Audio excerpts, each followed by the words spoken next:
नमस्ते साथियों। पशुधन सहायक डिप्लोमा कर रहे और पशुधन सहायक भर्ती की तैयारी कर रहे विद्यार्थियों का इस YouTube चैनल में स्वागत है। साथियों, यह वीडियो वे पशुधन सहायक जो कि कठिन परिस्थितियों या पारिवारिक कारणों के कारण पशुधन सहायक भर्ती की परीक्षा की तैयारी किसी कोचिंग संस्थान में जाकर नहीं कर पाए तथा जिन्होंने विभिन्न कोचिंग संस्थानों में तैयारी भी करी है, दोनों के लिए अत्यधिक फायदेमंद है। इस वीडियो में हैंड रिटन नोट्स के माध्यम से सरल भाषा में पाठ्यक्रम के विभिन्न अध्यायों का सार में अध्ययन किया गया है। प्रतियोगी परीक्षाओं के 90 से 100% प्रश्न इस वीडियो को देखने से साथ ही हल हो जाएंगे। साथियों, यह देखा गया है कि प्रतियोगी परीक्षाओं में नितांत सरल एवं कंसेप्चुअल प्रश्न पूछे जाते हैं तथा आपके सिलेबस के अनुसार केवल और केवल परिचयात्मक या इंट्रोडक्टरी प्रश्न ही पूछे जाएंगे। अतः आप ज्यादा गहराई में जाकर कठिन प्रश्नों को हल करने के बजाय संपूर्ण सिलेबस को पूरा अध्ययन करने पर ध्यान दें। इस वीडियो सीरीज से 1 से 1.5 घंटे में आप एक विषय को पूरा दोहरा सकते हैं। आपको बहुत बहुत शुभकामनाएं। पशुधन सहायक भर्ती परीक्षा का 5वां अध्याय है परिचयात्मक पशु आनुवंशिकी एवं प्रजननिकी, introductory animal breeding and genetics. इसका अगर सिलेबस देखें तो वो इस प्रकार से है, जिसके अंदर जेनेटिक्स और ब्रीडिंग का पार्ट दिया हुआ है। सिलेबस के विभिन्न बिंदुओं का अपन एक के बाद एक अध्ययन करेंगे और पूरा सिलेबस कवर करेंगे। साथियों, शुरुआत करते हैं अपन आनुवंशिकता से। तो जॉन ग्रिगोर मेंडल आनुवंशिकता का जनक या इसे फादर ऑफ जेनेटिक्स कहा जाता है। मेंडल के बारे में हम विस्तार से आगे अध्ययन करेंगे। बेटसन, जिन्होंने जेनेटिक्स शब्द दिया था, फेमस वैज्ञानिक बेटसन जिन्होंने जेनेटिक्स शब्द दिया। इसी के बाद एक वैज्ञानिक हुए जोहानसन, उन्होंने जीन शब्द दिया और जीनोटाइप और फिनोटाइप, ये भी दो शब्द उन्होंने दिए और जीनोटाइप फिनोटाइप के बारे में बताया। जीनोटाइप फिनोटाइप क्या होते हैं, इनका अध्ययन अब उत्तरोत्तर इस चैप्टर के अंदर करेंगे। आगे एक टर्म आती है हेरिडिटी। हेरिडिटी का मतलब हिंदी में है वंशानुगति। इस विज्ञान में हम पीढ़ी दर पीढ़ी जनकों से संततियों में लक्षणों के स्थानांतरण का अध्ययन करते हैं। साथियों, एक प्रश्न आता है कि हेरिडिटरी का फिजिकल बेसिस या भौतिक आधार क्या है। इसी तरह से हेरिडिटरी का केमिकल या रासायनिक आधार क्या है। तो साथियों, हम ये अच्छे से जानते हैं कि गुणसूत्र और गुणसूत्र पर पाए जाने वाले जीन के माध्यम से पीढ़ी दर पीढ़ी लक्षणों का स्थानांतरण जनकों से संततियों के अंदर होता है। गुणसूत्र एवं जीन को फिजिकल बेसिस ऑफ हेरिडिटी बताया गया। इसी तरह से रासायनिक आधार डीएनए को बताया गया। डीएनए डीऑक्सी राइबोस न्यूक्लिक अम्ल होते हैं, वो एक प्रकार के रसायन है। साथियों, मेंडल ने अपने प्रयोग मटर के पौधे पे किए। मेंडल एक महान सांख्यिकी वैज्ञानिक था, वो गणितज्ञ थे, लेकिन वो प्रभावशाली व्यक्तित्व वाले नहीं थे। मेंडल ने अपने प्रयोग 1866 के अंदर ब्रून नेचुरल हिस्ट्री सोसाइटी के किताब में जर्नल में इन्होंने प्रकाशित किया। ब्रून नेचुरल हिस्ट्री सोसाइटी की किताब जब इन्होंने प्रकाशित करी तो इस किताब के सर्कुलेशन बहुत कम थे। ये जर्नल बहुत ही कम सर्कुलेट होता था। सन 1884 के अंदर मेंडल की मृत्यु हो गई, लेकिन उसके द्वारा किए गए कार्यों के लिए उसे प्रसिद्धि नहीं मिल सकी। मेंडल की जब मेंडल ने पब्लिश किए थे, उस समय पूरा विश्व डार्विन के द्वारा की गई खोज के अंदर व्यस्त था। डार्विन उस समय बहुत फेमस थे, इसलिए मेंडल द्वारा किए गए कार्यों को किसी ने भी नहीं सराहा। सन 1900 में अर्थात 16 वर्षों बाद 3 वैज्ञानिकों ने मेंडल के कार्यों की पुनः खोज की। ये 3 वैज्ञानिक Hugo de Vries Holland, Carl Correns Germany और वॉन शर्माक ऑस्ट्रिया। इनको याद रखने का तरीका ह्यूगो डे विज है हॉलैंड याद रखें। ह्यूगो डे विज हॉलैंड के थे, कार्ल कोरेंस जर्मनी के और वॉन शर्माक ऑस्ट्रेलिया ने अपने मेंडल के निष्कर्षों को पुनः खोजा। इनमें से जो वैज्ञानिक वॉन शर्माक हैं, उन्होंने मेंडल के निष्कर्षों को पुनः खोजा और 1901 में इन्होंने फ्लोरा नामक पत्रिका में प्रकाशित किया। फ्लोरा वर्ल्ड फेमस जर्नल है, इसकी हाईएस्ट रेटिंग है, इसमें इसे प्रकाशित किया गया। इन वैज्ञानिकों में से कोरेंस ने मेंडल के शोध पत्र को 2 नियमों में बांट दिया, क्योंकि मेंडल ने केवल प्रयोग को ही पब्लिश किया था और उन्हें नियमों के अंदर नहीं बांटा था। इसके बाद कोरेंस ने मेंडल के शोध पत्र को 2 नियमों के अंदर बांट दिया। ये 2 नियम जो उन्होंने बनाए थे वो था एक पृथक्करण का नियम और दूसरा स्वतंत्र अपव्यय का नियम। साथियों, मेंडल के द्वारा किए गए प्रयोगों को अपन मेंडल के विभिन्न नियमों के अंदर बांट सकते हैं। मूल रूप से कोरेंस के द्वारा इन्हें 2 नियमों में बांटा गया था। अगर प्रश्न में ये पूछा जाए कि कोरेंस द्वारा मेंडल के किन 2 नियमों की व्याख्या की गई, तो वो 2 नियम में पहला नियम पृथक्करण का नियम है और दूसरा स्वतंत्र अपीयन का नियम है, अर्थात केवल दो नियम ही दिए गए। लेकिन चूंकि मेंडल के द्वारा किए गए प्रयोगों के आधार पर अपन मेंडल के चार सिद्धांत बना सकते हैं। वो चार सिद्धांत इस प्रकार है। पहला, प्रिंसिपल ऑफ पेयर्ड कैरेक्टर्स, अर्थात युग्म लक्षणों का सिद्धांत। इस सिद्धांत के अनुसार प्रत्येक लक्षण के दो विपरीत प्रकार के लक्षण रखता है, अर्थात जैसे ऊंचाई का अगर कोई लक्षण है तो उसके दो प्रकार के विपरीत लक्षण होंगे, जैसे बोनापन या लंबापन। इस तरह से उसके दो लक्षण होंगे। दूसरा जो उन्होंने नियम दिया हुआ था, प्रभाविकता का नियम। प्रभाविकता का नियम के अनुसार संकर या विषम युग्मजी, संकर या विषम युग्मजी से अर्थ है अर्थात जिसके अंदर दोनों प्रकार के लक्षण पाए जाए, अर्थात कैपिटल टी लंबेपन के लिए, स्मॉल टी बोनेपन के लिए, जिसमें दोनों प्रकार के लक्षण पाए जाए, ठीक है, उसे विषम युग्मजी कहेंगे। और दोनों विपरीत लक्षणों वाले एलील पर पाए जाते हैं, लेकिन प्रभावी एलील को ही प्रकट स्वयं को प्रकट कर पाता है, अर्थात जो लंबेपन का एलील है वो प्रभावी है और बोनेपन का एलील अप्रभावी है। इसलिए विषम युग्मजी अर्थात कैपिटल टी स्मॉल टी हमेशा लंबे ही होते हैं। विषम युग्मजी हमेशा लंबे होंगे। यहाँ अपन देखते हैं तो इससे प्रभाविकता का नियम क्या, प्रभाविकता का नियम के अनुसार जो लंबेपन का है जो कि प्रभावी है वो स्वयं के लक्षण को प्रकट होने देता है और बोनेपन के लक्षण को छुपा देता है। तीसरा नियम जो है वो पृथक्करण का नियम, इसे युग्मकों के शुद्धता का नियम भी कहते हैं। इसे मेंडल का प्रथम नियम भी कह सकते हैं। किसी गुण के या एलील के हमेशा अपनी पहचान बनने रखने की क्वालिटी होती है, अर्थात युग्मक हमेशा शुद्ध होते हैं, वह किसी पर्टिकुलर गुण के लिए हमेशा शुद्ध रहते हैं। या तो युग्मक लंबेपन के लिए होगा या बौनेपन के लिए होगा और वो शुद्ध होगा, क्योंकि युग्मक जनन के दौरान अर्थात अंड जनन और शुक्राणु जनन के दौरान एलील अलग अलग युग्मकों के अंदर चले जाते हैं और वह एक दूसरे से मिक्स नहीं होते, वह अपनी पहचान बनाए रखते हैं। इसलिए इन्हें युग्मकों का शुद्धता का नियम कहते हैं। चूंकि युग्मक जनन के दौरान एलील अलग अलग होते हैं, इसलिए इसे पृथक्करण का नियम भी कहते हैं, क्योंकि इसमें सेपरेशन होता है। अगला चौथा है स्वतंत्र अपीयन का नियम, या इसे मेंडल का दूसरा नियम भी कहते हैं। इसके अंदर प्रत्येक लक्षण के दो एलील स्वतंत्र रूप से तो युग्मक जनन के दौरान अलग होते हैं तथा स्वतंत्र रूप से जो संतति है उसके अंदर मिल जाते हैं, अर्थात अंड जनन एवं शुक्राणु जनन के समय प्रत्येक लक्षण स्वतंत्र रूप से अलग अलग होते हैं और अंड और शुक्राणु दोनों मिलकर स्वतंत्र रूप से संतति के अंदर मिलते हैं और जिससे स्वतंत्र रूप से मिलने के कारण ही नए लक्षण पैदा होते हैं। साथियों, इन दोनों नियमों को अपन मोनोहाइब्रिड क्रॉस और डाईहाइब्रिड क्रॉस से समझ सकते हैं। मोनोहाइब्रिड क्रॉस का मतलब एक लक्षणी क्रॉस, अर्थात केवल एक लक्षण लेकर अपन क्रॉस कराते हैं। तो यहाँ पर अपन देखते हैं कि टी और टी, यहाँ पर अगर अपन देखें तो टी और टी जो है यहाँ पे कैपिटल टी जो है लंबेपन के लिए है और यहाँ जो ये कैपिटल टी है ये लंबेपन के लिए और स्मॉल टी जो है वो बोनेपन के लिए है। इन दोनों में जब क्रॉस कराया जाता है तो विषम युग्मजी पैदा होता है।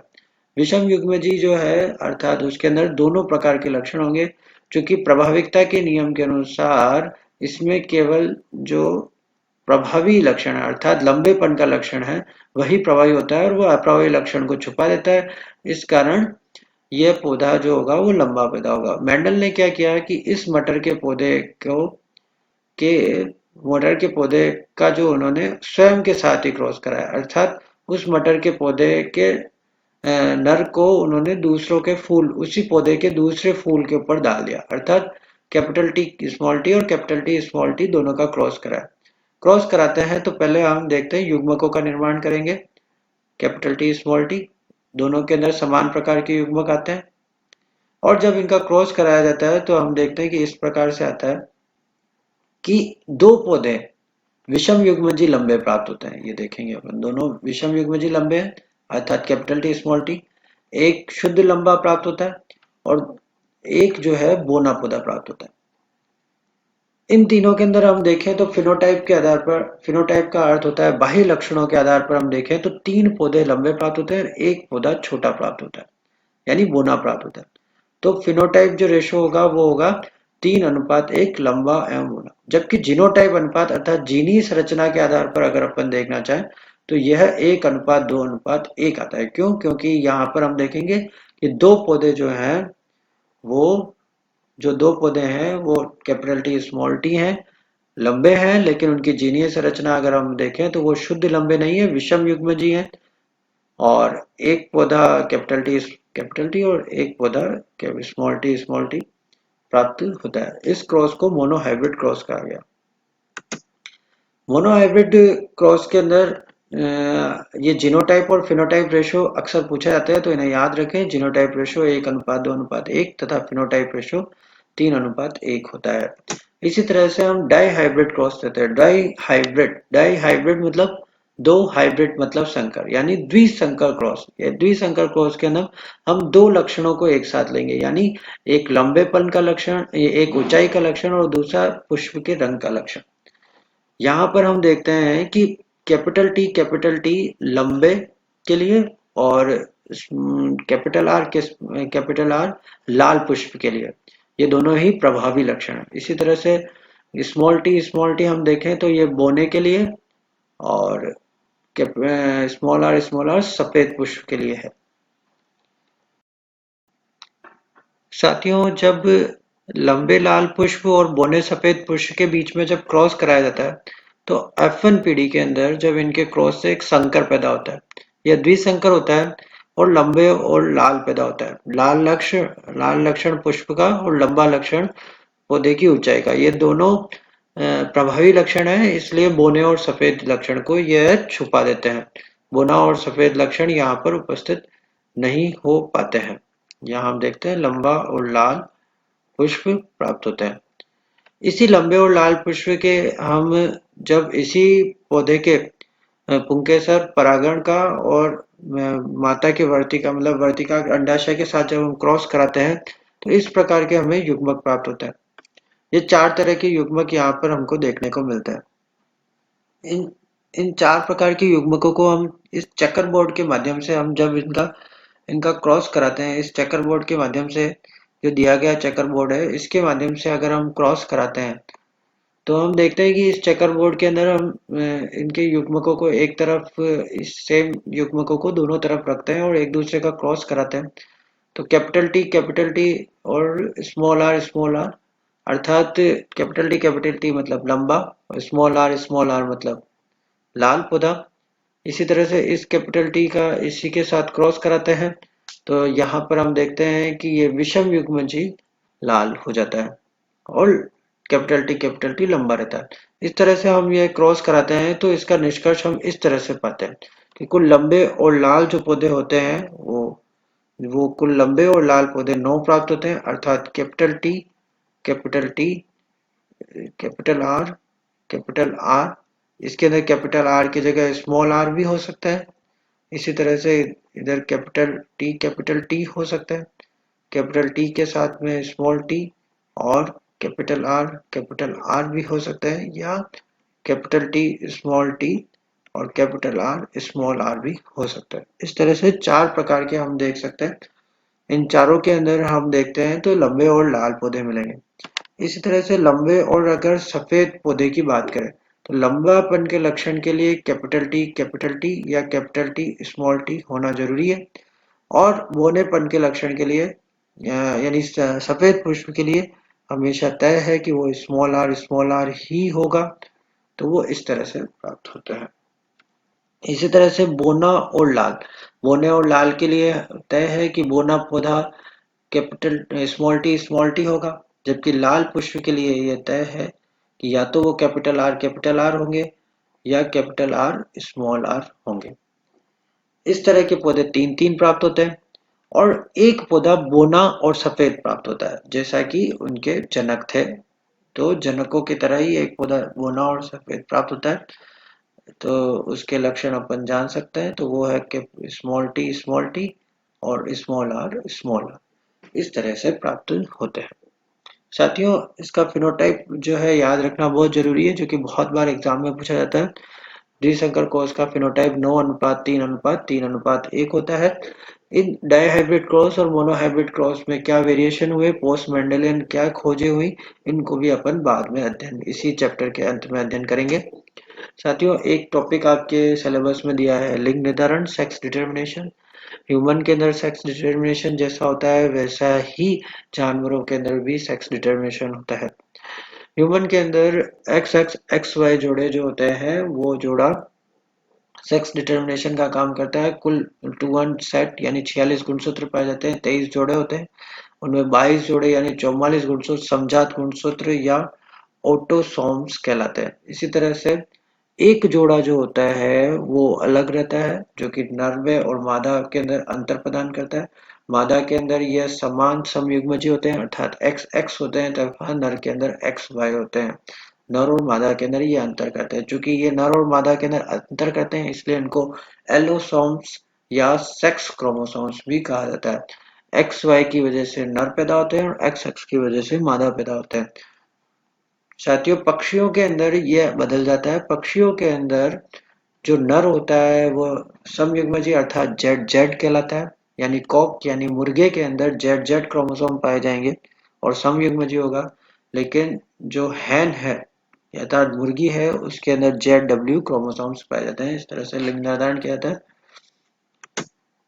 साथियों, एक टॉपिक अपने सिलेबस में दिया हुआ है वह है उत्परिवर्तन। उत्परिवर्तन के लिए उत्परिवर्तन की अगर अपन परिभाषा देखें तो 3 गुण उसके अंदर होना जरूरी है, या जिसे कहें 4 गुण होना जरूरी है। पहला स्पॉन्टेनियस यानी अचानक होना चाहिए। दूसरा हेरिटेबल होना चाहिए अर्थात वंशानुगत होना चाहिए। तीसरा स्टेबल अर्थात स्थायी। और चौथा गुणसूत्रों में परिवर्तन अर्थात गुणसूत्रों में ऐसा परिवर्तन जो कि अचानक हुआ हो और वंशानुगत हो और स्थायी हो, तो उसे हम उत्परिवर्तन कहेंगे। उत्परिवर्तन शब्द की खोज ह्यूगो डे व्रिज ने करी। ठीक है, उत्परिवर्तन शब्द की खोज ह्यूगो डे व्रिज ने करी। ह्यूगो डे व्रिज फेमस वैज्ञानिक है और उन्होंने उत्परिवर्तन शब्द दिया। इसी तरह से उत्परिवर्तन के अंदर अपन अध्ययन देखें, उत्परिवर्तन को अपन विभिन्न रूप से बांट भी सकते हैं। सबसे पहला जीन में उत्परिवर्तन देखें अर्थात जीनी लेवल जेनिक स्ट्रक्चर के अंदर उत्परिवर्तन देखें तो वो अनेक प्रकार के होते हैं, जैसे बिंदु उत्परिवर्तन। बिंदु उत्परिवर्तन में किसी एक न्यूक्लियोटाइड के अंदर परिवर्तन आ जाता है। न्यूक्लियोटाइड क्या होते हैं इसको अपन डीएनए की अभी संरचना का अध्ययन करेंगे तब हम समझ जाएंगे। न्यूक्लियोटाइड नाइट्रोजन क्षारकों से बने हुए होते हैं और न्यूक्लियोटाइड डीएनए की संरचना के अंदर पाए जाते हैं। इन किसी भी एक न्यूक्लियोटाइड के अंदर अगर परिवर्तन हो जाए तो उसके कारण जो उत्परिवर्तन होता है उसे बिंदु उत्परिवर्तन कहते हैं। जैसे एंकन भेड़ के अंदर सींग का न मिलना। सबसे पहले सेथ ब्राइट नामक एक पशुपालक थे, उन्होंने देखा कि एंकन भेड़ के अंदर अचानक से सींग लुप्त हो गए। यह कारण था बिंदु उत्परिवर्तन का। उत्परिवर्तन के दो प्रकार और भी होते हैं, जैसे फॉरवर्ड म्यूटेशन और बैकवर्ड म्यूटेशन। म्यूटेशन उत्परिवर्तन का इंग्लिश में टर्म कहते हैं। फॉरवर्ड म्यूटेशन अर्थात इसमें एक नया जीन प्रारूप बनता है। जो पुराना जीन प्रारूप होता है उससे एक नया जीन प्रारूप बन जाए तो उसे फॉरवर्ड म्यूटेशन कहेंगे। और दूसरा बैकवर्ड म्यूटेशन अर्थात पुनः जो उत्परिवर्तन होने के पश्चात वापस अपनी मूल अवस्था के अंदर आ जाए लौट के, तो इसे हम बैकवर्ड म्यूटेशन कहते हैं। अब गुणसूत्र में परिवर्तन अपन ने अभी देखा, ये था जीन में उत्परिवर्तन के कारण जो जीन में उत्परिवर्तन के कारण जो परिवर्तन हुए उसको हमने देखा था। इसी तरह से अगर गुणसूत्र के अंदर उत्परिवर्तन हुए तो क्या फर्क पड़ता है साथियों, ये बहुत इंपॉर्टेंट क्वेश्चन बनता है और अक्सर परीक्षा के अंदर पूछा जाता है। गुणसूत्र के अंदर उत्परिवर्तन को देखें तो हम जानते हैं कि गुणसूत्र के अगर जो सेट होता है वो 2n सेट होता है। 2n अर्थात दुगुणित सेट। ह्यूमन की बात करें तो इसके अंदर 46 गुणसूत्र द्विगुणित होते हैं। 46 गुणसूत्रों के अगर सेट में से एक गुणसूत्र अगर कम पड़ जाए तो उसे हम मोनोसोमी कहते हैं अर्थात 2n माइनस 1, दो में से एक गया 1 बचा, मोनोसोमी कहलाता है ये। ठीक है, इसे मोनोसोमी कहते हैं। और कुल गुणसूत्रों की संख्या इसके अंदर कितनी हो जाएगी 45। इसके अंदर कुल गुणसूत्रों की संख्या 45 हो जाएगी अगर 46 अगर ह्यूमन में गुणसूत्र के माने जाए तो। इसी तरीके से अगर अपन देखें तो यहाँ पर अगर 2n माइनस 2 रेशो अगर रहता है अर्थात 2n माइनस 2 अगर रेशो रहे तो उससे दो में से दो चला गया, नल नल यानी जीरो, नली सोमी कहलाएगा। और इस केस के अंदर 44 गुणसूत्र पाए जाएंगे। हम देखते हैं यहाँ पे 44 गुणसूत्र मिलते हैं। इसी तरीके से ट्राइसोमी 2n+1 कहलाती है। 2+1 ट्राई 3, और इस केस के अंदर गुणसूत्रों की संख्या 47 हो जाएगी, क्योंकि 46+1। और टेट्रासोमी 2n+2, इस क्षेत्र में गुणसूत्रों की संख्या 48 कहलाएगी। इन्हीं परिवर्तनों को अपन उदाहरणों के माध्यम से देखें तो सबसे पहले डाउन सिंड्रोम के अंदर 21वें गुणसूत्र के अंदर ट्राइसोमी हो जाती है, अर्थात 21वां गुणसूत्र 2n+1 हो जाता है, एक गुणसूत्र बढ़ जाता है। ऐसे बच्चे डाउन सिंड्रोम कहलाते हैं और ये बच्चे मंदबुद्धि होते हैं। ध्यान रखें, डाउन डाउन के अंदर कम नहीं होता, गुणसूत्र बढ़ जाते हैं। 2n+1 होता है, डाउन से हमेशा याद रखें, डाउन नहीं होता, गुणसूत्र बढ़ते हैं। डाउन सिंड्रोम में 21वें गुणसूत्र के अंदर वृद्धि हो जाती है, जिसे अपन ट्राइसोमी कहते हैं। इसी तरीके से एडवर्ड सिंड्रोम के अंदर 18वें गुणसूत्र के अंदर वृद्धि हो जाती है, और ऐसे भी बच्चे मंदबुद्धि होते हैं। इसी तरह से पटाउ सिंड्रोम, जिसके अंदर 13वें गुणसूत्र के अंदर वृद्धि हो जाती है, बच्चे मंदबुद्धि बनते हैं। एक बहुत ही इंपॉर्टेंट पूछा जाता है, वो है टर्नर सिंड्रोम। टर्नर सिंड्रोम के अंदर गुणसूत्र की संख्या कम होती है, अर्थात 44+X0, अर्थात इसके अंदर जो सेक्स क्रोमोसोम है वो कम हो जाता है, एक कम हो जाता है। क्योंकि एक गुणसूत्र कम होता है तो ये मोनोसोमी कहलाएगा, और एक गुणसूत्र कम होने के कारण ऐसे जो है बच्चे या ऐसे जो है पुरुष या नपुंसक पैदा होते हैं, ये एक मोनोसोमी का उदाहरण है। इसी तरह से क्लाइनफेल्टर सिंड्रोम अगर हम देखें तो उसके अंदर एक गुणसूत्र बढ़ जाता है, अर्थात सेक्स क्रोमोसोम के अंदर वृद्धि हो जाती है, इसे 44+XXY कहते हैं। और इसमें भी जो है नपुंसक पैदा होते हैं, क्योंकि इसके अंदर एक क्रोमोसोम बढ़ गया है, इसलिए इसे 2n+1 यानी ट्राइसोमी कहेंगे। उत्परिवर्तन के अगर अपन कारणों का अध्ययन करें तो अपन देखते हैं इन्हें दो भागों में बांट सकते हैं। एक तो होते हैं भौतिक कारक, दूसरे होते हैं रासायनिक कारक। ठीक है, भौतिक कारकों के अंदर अपन देखते हैं तो पहला है तापमान। तापमान जैसे जैसे बढ़ता जाता है उत्परिवर्तन की दर भी बढ़ती जाती है। तापमान के बढ़ने के साथ उत्परिवर्तन की दर बढ़ती है। इसी तरह से पराबैंगनी किरणें, पराबैंगनी किरणों के कारण क्षारों के नाइट्रोजनिक क्षार जो होते हैं उनके अंदर उत्परिवर्तन हो जाते हैं, और नाइट्रोजनिक क्षारकों की पोजीशन बदल जाती है। इसी तरह से आयनीकरण विकिरणें देखें तो X rays, gamma rays, beta rays, cosmic किरणें, ये सभी डीएनए को उत्प्रेरित करती है, उनका आयनाइजेशन कर देती है। ये सभी आयनीकरण विकिरणें कहलाती है। ठीक है, इसमें हमेशा ध्यान रखें X rays, gamma rays, beta rays, ये सभी कॉस्मिक किरणों का भी पार्ट होती है। अगला अपन देखें उत्परिवर्तन के कारक, तो वो है रासायनिक कारक। रासायनिक कारकों के अंदर सबसे पहले देखें तो बेस एनालॉग अर्थात नाइट्रोजनिक क्षारकों के समवर्ती प्रकार के रासायनिक पदार्थ, जैसे 5 bromo uracil. 5 bromo uracil uracil का जैसा ही एक रासायनिक पदार्थ है, जो कि डीएनए के अंदर उपस्थित होने के कारण रासायनिक कारकों के रूप में उत्परिवर्तन करने का काम करता है। इसी तरह से लाफिंग गैस, नाइट्रस ऑक्साइड भी उत्परिवर्तन का कारक है। अल्कली एजेंट अर्थात क्षारीय एजेंट, इनमें तीन प्रमुख हैं, डीईएस, डीएमएन और ईईएस। डीईएस की फुल फॉर्म है डाई इथाइल सल्फोनेट, डीएमएन की फुल फॉर्म है डाई मिथाइलिन नाइट्रोसामिन, और ईईएस की फुल फॉर्म है इथाइल एथीन सल्फोनेट। ये तीनों ही अल्कलाइनेटिंग एजेंट है, अर्थात क्षारीय एजेंट है। डीईएस, डीएमएन और ईईएस, इनके कारण उत्परिवर्तन होता है। इसी तरह से एक्रिडिन डाई, ये रंजक का कार्य करती है और कलरिंग एजेंट का कार्य करती है। इसी डाई के कारण भी उत्परिवर्तन होते हैं। तो उत्परिवर्तन के प्रमुख कारक अपन ने देखे, भौतिक और रासायनिक। अब आगे अपन विशेष प्रकार के दो क्रॉसेस का अध्ययन करते हैं, जिनके ऊपर बहुत बार प्रश्न पूछे जाते हैं। एक प्रकार का क्रॉस होता है जिसे अपन कहते हैं ब्रैक क्रॉस। बैक बैक मतलब पिछला, या इसे अपन पूर्वज क्रॉस भी कहते हैं। इसके अंदर क्या होता है कि किसी एक संकर का उसके माता या पिता के साथ क्रॉस कराया जाता है। टेस्ट क्रॉस ये एक प्रकार का बैक क्रॉस ही होता है। इसमें किसी व्यक्ति या इसे ये कहें कि या किसी संकर का उसके अप्रभावी जनक के साथ, यानी अप्रभावी जनक के साथ में अगर क्रॉस कराया जाता है, पिता उस समय कह सकते हैं, या अप्रभावी जनक के साथ में उसका क्रॉस कराया जाता है, तो उसे टेस्ट क्रॉस कहते हैं। टेस्ट क्रॉस के अंदर हमेशा ध्यान रखें कि टेस्ट क्रॉस का निश्चित सामान्यतः 1:1 आता है। बहुत बार ये एग्जाम में प्रश्न आता है कि टेस्ट क्रॉस के अंदर क्या अनुपात आता है, तो उसे हम कहते हैं 1:1। टेस्ट क्रॉस संकर की जांच करने का काम करता है। अगर किसी संकर का उसके अप्रभावी जनक के साथ क्रॉस कराया जाता है तो हमेशा अनुपात 1:1 आएगा, और यह एक तरह से जांच हो जाती है कि वह एक प्रकार का संकर है जिसमें विषम युग्मजीय लक्षण है। दोनों प्रकार के युग्म विकल्पी पाए जाएंगे। यहाँ पर हम देखते हैं कि कैपिटल टी स्मॉल टी का अगर हम क्रॉस कराते हैं तो एक संकर पैदा होता है। इस संकर का अगर हम किसी अप्रभावी जनक के साथ में क्रॉस कराते हैं तो ये एक प्रकार का टेस्ट क्रॉस कहलाएगा। अगर मान लीजिए किसी भी जनक के साथ अपन क्रॉस कराते हैं तो वो एक प्रकार का बैक क्रॉस कहलाएगा। ठीक है। और जब अपन इनका क्रॉस करके देखते हैं तो इनके रिजल्ट से पता चल जाएगा कि वो क्या हुआ है।